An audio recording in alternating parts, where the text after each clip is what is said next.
எல்லாருக்கும் வணக்கம். அக்டோபர் 25 திருச்சியில் நாங்கள் ஈவெண்ட் பண்ணுறதா இருக்கோம். அக்டோபர் 25 என்னை திருச்சியில் சந்திக்கணும்னு நினச்சவங்க கீழே இருக்கிற லிங்கை கிளிக் பண்ணி டிக்கெட் புக் பண்ணிக்கோங்க. நவம்பர் 1 8 பாரிஸ் லண்டன்லேயும் ஈவெண்ட் பண்ணுறதா இருக்கும். எங்களை பாரிஸ்லேயும் லண்டன்லேயும் சந்திக்கணும்னு நினைக்கிறவங்க கீழே இருக்கிற கூகுள் ஷீட்டை ஃபில் பண்ணுங்கள். நன்றி, வணக்கம்.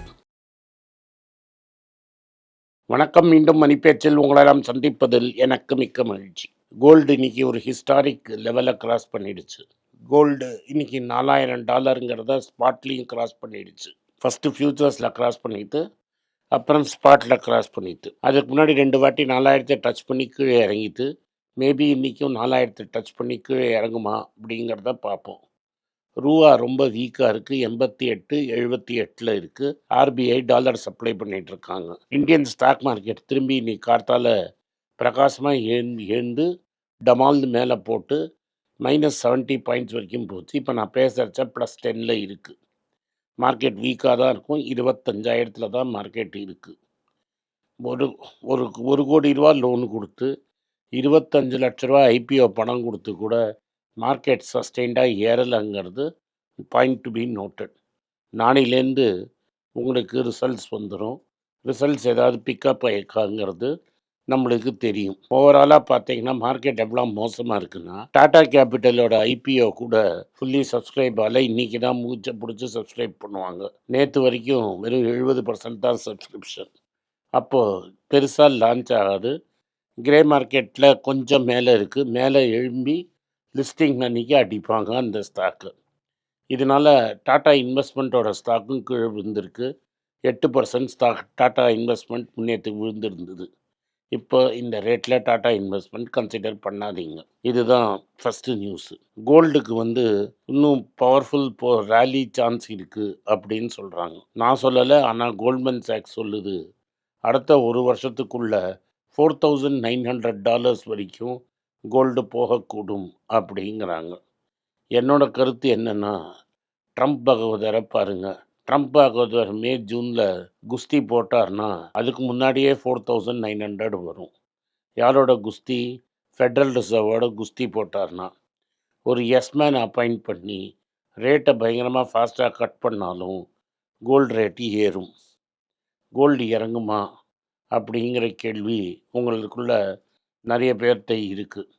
கோல்டு இறங்கிறதுக்கு ஒரே ஒரு இதுதான் வேணும். யூஎஸ் டாலர் மேலே ஏறணும்.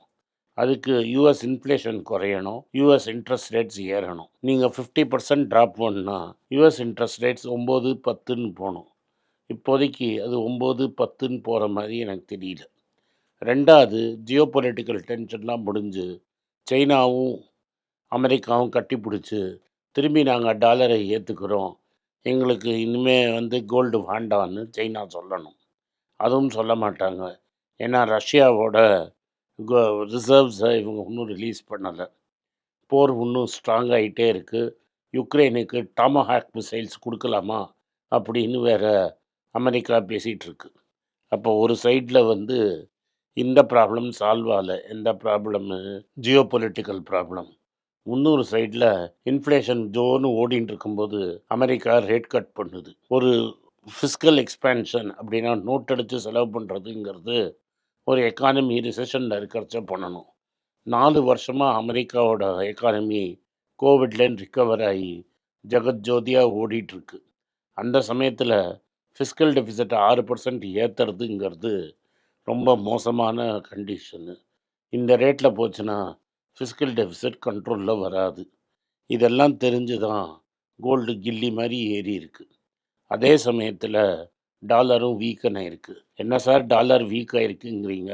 நம்ம 88-78ன்னு நம்ம ஊரில் 88-78 இருக்கிறது பெரியப்பா எஃபெக்ட் அப்படின்னு நம்ம டிஃபைன் பண்ணி பெரியப்பா அண்ட் அம்மையார் எஃபெக்ட் அப்படின்னு நம்ம வச்சுப்போம்.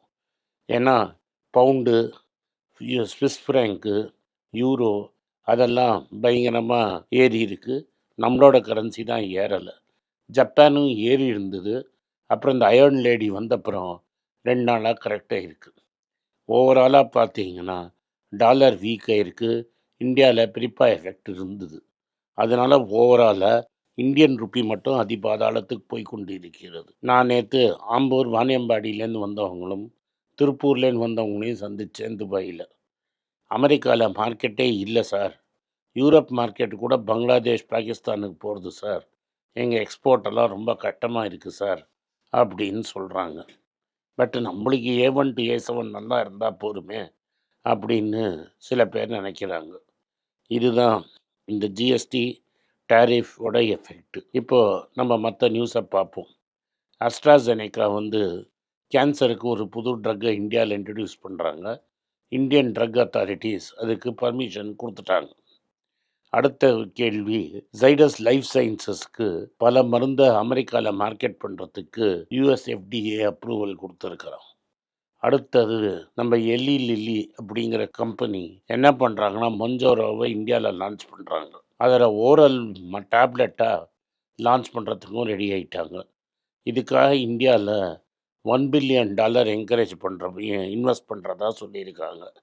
அதாவது சுமார் 9,000 கோடி இந்தியாவில் இன்வெஸ்ட் பண்ணி இந்தியாவிலேயே ரெடி பண்ணி மோஞ்சாரோ வாயில் சாப்பிட்ற மாத்திரையை கொடுக்கறதா எல்லி லில்லி சொல்லியிருக்கிறாங்க. அதே சமயத்தில் நோவோ நார்டிஸ்க்கு ஒரு இந்தியாவில் சில பேரை வேலையை விட்டு தூக்கியிருக்கிறாங்க. இதுதான் இந்தியாவில் நடந்துட்டுருக்கிற நியூஸ். அதே மாதிரி நவீன் ஜிண்டல் அப்படிங்கிறவர் Jindal steel and power limited கம்பெனிக்கு தலைவர்.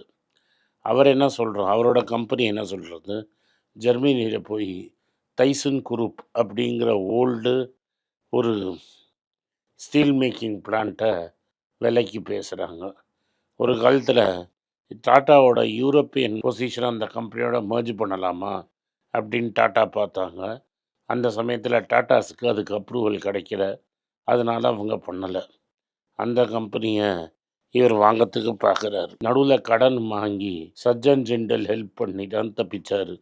திரும்பி சஜ்ஜன் ஜிண்டல்கிட்ட போகிற மாதிரி கடன் வாங்கிடுவாரோ அப்படிங்கிற பயம் இருக்குது. ஏன்னா இப்போ தான் இந்தியாவில் ஸ்டீலில் ஒரு பாசிட்டிவ் ட்ரெண்டு ஓடிட்டுருக்கு. டாடா ஸ்டீலோட விலையும் பயங்கரமாக ஏறி இருக்குது. டாடா ஸ்டீல் விலை 175 ரூபாயில் இருந்தது 2 நாளைக்கு முன்னாடி. அது ஏன்னா சைனா இம்போர்ட் குறைஞ்சிருக்கு. சைனாவில் இம்போர்ட் இந்தியா டியூட்டியும் போட்டிருக்கு. அதே சமயத்தில் அந்த ஊரில் எக்ஸஸ் ப்ரொடக்ஷனை கட் பண்ணுறதா டிசைட் பண்ணிட்டாங்க. அதனால் டாடா ஸ்டீல் பிரகாசமாக ஓடிட்டுருக்குது. 14th அக்டோபர் தான் record date for Tata Motors. இதெல்லாம் டாடா மோட்டார்ஸு டாடா இதை பற்றி செய்தி. டாடா ட்ரஸ்ஸை டெல்லியில் கூப்பிட்ருக்காங்க. நட்ராஜன் சந்திரசேகர், நியோல் டாட்டா, கம்பாட்டா அப்படிங்கிற அவங்க ட்ரஸ்டிலாம் அமித்ஷாவையும் நிர்மலா சீதாராமனையும் சந்திக்கிறாங்க. என்ன தகராறா இல்லையாங்கிறத பற்றி பேசுறதுக்கு. நாளன்னைக்கு குரூசிரா டாடா ட்ரஸ்ஸோட ஒரு மீட்டிங் இருக்கிறதா செய்திகள் சொல்லுது. இதுதான் டாடா ட்ரஸ்டில் நடக்கிற விஷயம். கல்யாண் ஜுவல்லர்ஸ் என்ன சொல்கிறாங்க, குவார்டர் எங்கள் செல் 30% ஏறி இருக்குது அப்படின்னா ரூபா கணக்கில் ஏறி இருக்குது, கிராமேஜ் கணக்கில் ஆக்சுவலாக குறைஞ்சிருக்கு. 50% ஏறி இருந்தால் தான் கிராம் கணக்கு ஏறி இருக்கும். அப்படி கிராம் கணக்கு ஏறலை. டைட்டன்லேயும் அதே ப்ராப்ளம் தான், 18%. அந்த கிராமேஜ் கணக்கு ப்ராப்ளம். கிராமேஜ் கோல்டுக்கு ஆக்சுவலி சோல்டு கம்மியாக இருக்கும். கோல்டு அதனால தான் என்ன பண்ணியிருக்கிறாங்கன்னா பழைய நகையை கொண்டு வந்துட்டு நோ மேக்கிங் சார்ஜில் திரும்பி ஏதோ ஒரு ஸ்கீமை போட்டு திரும்பி விற்கிறாங்க. எக்ஸ்சேஞ்ச் ப்ரோக்ராமில் தான் கோல்டு விற்கிறாங்க டைட்டன். அது ரொம்ப சக்ஸஸ்ஃபுல்னு கிளைம் பண்ணுறாங்க. இது பேர் லாக்கரில் இருக்கிற கோல்டை வேரபிள் கோல்டாக மாற்றுங்கன்னு. இப்போ வேரபிள் கோல்டாக மாற்றி 10 லட்ச ரூபா நகையை போட்டுக்கிட்டு வெள்ளை எங்கே போனாலும் ரிஸ்க்கு தான். அதனால் அந்த ரிஸ்க்கை மக்கள் எடுக்க மாட்டாங்க. அடுத்தது மின்ட்டில் ஒரு ஆர்டிக்கல் வந்திருக்கு. என்னென்னா இத்தனை நாள் குறைஞ்சிரும் நிறைய பேர் காத்துட்ருந்தாங்களாம். கோல்டோட ரேட்டு குறையலையாம்.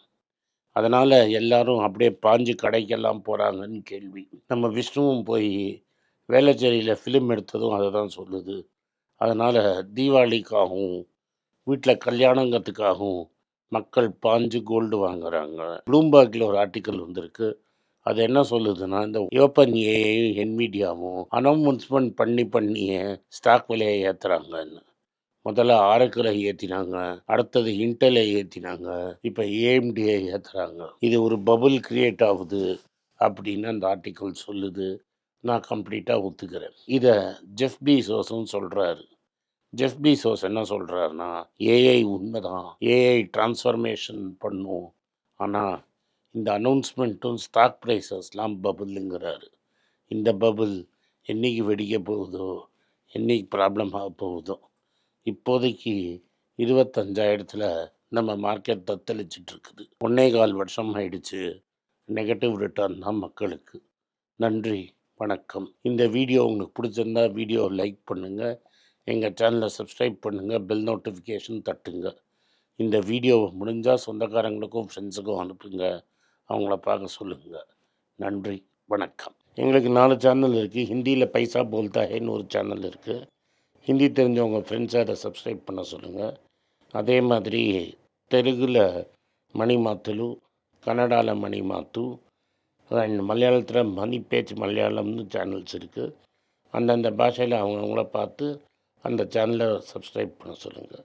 நன்றி, வணக்கம். வணக்கம். எனக்கு ஒரு விஷயத்தை அட்டென்ஷனுக்கு கொண்டு வந்திருக்காங்க. என்னோட ஏஐ ஜென்ரேட்டட் இமேஜை பார்த்து யாரோ ட்ரேடிங்க்கு பணம் கொடுத்து ஏமாந்துருக்காங்க. ப்ளீஸ், உங்களுக்கு நான் பல தடவை சொல்லிட்டேன், இப்பவும் சொல்கிறேன், நான் யார்கிட்டையும் பணம் டைரெக்டாக வாங்குறது இல்லை, அப்பாயின்மெண்ட் பார்க்குறதே கிடையாது. அதனால் என்னை பார்க்கலான்னு யாராவது காசு கேட்டாலும் இல்லைன்னு சொல்லிவிடுங்க. அடுத்தது ஒரு இமெயில் ஐடி இருக்குது, அதில் போட்டால் எங்கள் டீம் கான்டாக்ட் பண்ணுவாங்க. அது டைம் ஆகுதுன்னா வினோதோட இன்ஸ்டாகிராம் அக்கௌண்ட்டில் வினோத்தை மெசேஜ் பண்ணுங்கள். அவன் என் தம்பி, அதுலேயும் அவன் காசு கேட்க மாட்டான். காசு கேட்குறாங்கன்னா ஏமாறுறீங்க. யார் என்ன சொன்னாலும் கம்பெனிக்கு செபி அல்லது ஐஆர்டிஏ அல்லது ஆர்பிஐ ரெஜிஸ்ட்ரேஷன் இருக்கணும். இந்த 3 ரெஜிஸ்ட்ரேஷன் ஏதாவது இருந்தால் தான் உங்களோட பணத்தை நீங்கள் கொடுக்கணும். நீங்கள் இன்கேஸ் ஆஃப் இன்சூரன்ஸ் டைரெக்டாக இன்சூரன்ஸ் கம்பெனிக்கு தான் கொடுக்கணும். இன்கேஸ் ஆஃப் ட்ரேடிங் நீங்களே புரோக்கர்கிட்ட போட்டு ட்ரேட் பண்ணணும். மியூச்சுவல் ஃபண்டும் கம்பெனிக்கு தான் கொடுக்கணும். த்ரூ எக்ஸ்சேஞ்சு நீங்கள் வாங்கிக்கலாம். இதெல்லாம் எதுக்கு நான் உங்களுக்கு சொல்கிறேன்னா, யாரையாவது சொல்கிறாங்கன்னு நம்பி ஏமாறாதீங்க. உங்களுக்காக நான் ட்ரேட் பண்ண முடியாது, அது இல்லீகல். நான் ட்ரேடும் பண்ணுறது கிடையாது. அதனால் ட்ரேடிங் ப்ராஃபிட் பண்ணி தரேன்னு சொல்கிறது ஏமாத்தல். எனக்கு ட்ரேடிங் பண்ண தெரியாது. என் பேரை சொல்லி ட்ரேட் பண்ணி உங்களுக்கு ப்ராஃபிட் ஷேரிங்னா ஃப்ராடு, ஏமாற்றம். நான் யார்கிட்டையும் காசு கேட்கல, கேட்கவும் மாட்டேன்.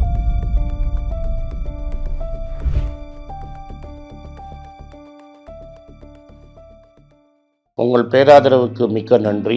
நான் டோட்டலாக 5 புஸ்தகங்கள் எழுதியிருக்கிறேன். 3 ஆங்கிலத்தில் எழுதியிருக்கிறேன். அதில் 2 தமிழாக மொழிபெயர்த்துருக்காங்க. ஸோ டோட்டலாக 5 புஸ்தகம் ஆச்சு.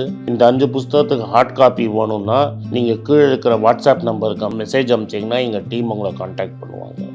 இந்த 5 புஸ்தகங்களில் 3 புஸ்தகம் கிண்டலில் இருக்குது. அமேசானில் கிண்டலில் வாங்கணும்னு ஃபீல் பண்ணுறவங்க நேராக கிண்டலில் வாங்கிக்கலாம். தமிழ்லேயே யாராவது ஃபைனான்ஸ் நியூஸ் படிக்கணும்னு ஃபீல் பண்ணிங்கன்னா தயவுசெஞ்சு மணிபேச்சு.com விசிட் பண்ணுங்கள்.